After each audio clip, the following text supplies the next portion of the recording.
Absolute.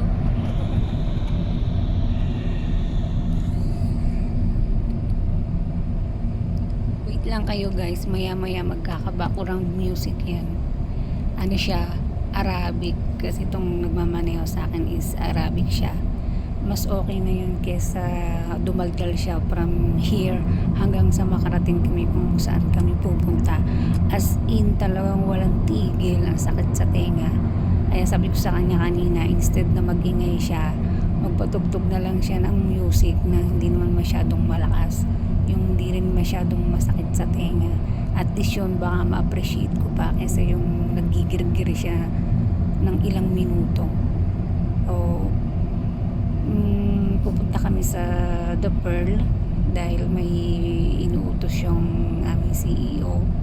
At ako po yung dakilang nautusan niya. Kaya tara, samahan niyo ako mag-road trip from diplomatic area hanggang sa Porto Arabia sa The Pearl. Ang ganda na ng flow ng traffic ngayon, as in talagang malaki yung pinagbago niya a year ago, na itong area na to halos magtagal ka ng ilang minuto para lang makalampas sa mga signal na to. Ang laki ng improvement niya, preparation sa pipa. Tapos yung dadaanan natin mamaya, ano siya, expressway. So maganda yung maganda yung flow ng traffic, kasi dire-diretso, walang hinto-hinto, mabilis lang makakarating. Tara na, enjoy na tayo sa joyride. Enjoy nyo na rin yung background music guys. Let's go.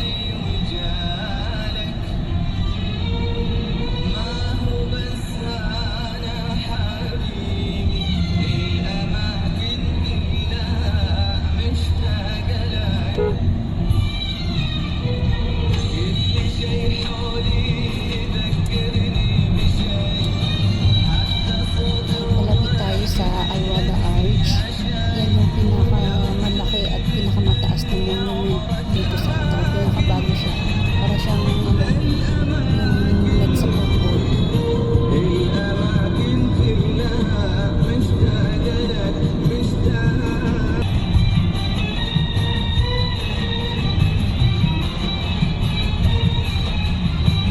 Lapit na tayo sa unang tunnel.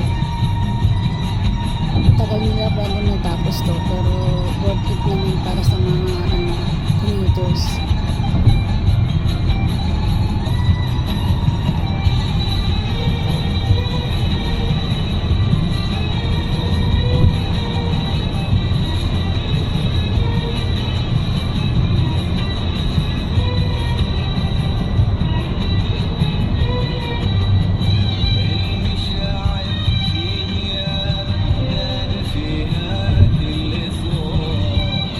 Bandang kanan ko naman, ito yung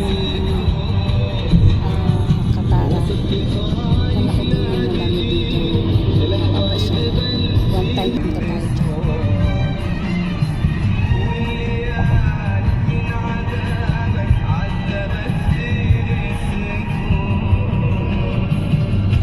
Yung second tunnel.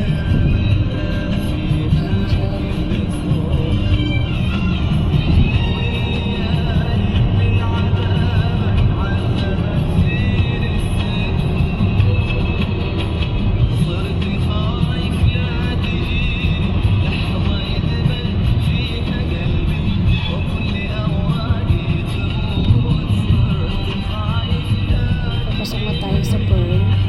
Ito yung pintawa nila. Ito yung sign na papasok na ng The Pearl Qatar. So doon tayo sa Porto Arabia.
madali. Ang patag-patag ng kalsada namin pero parang laging may hams.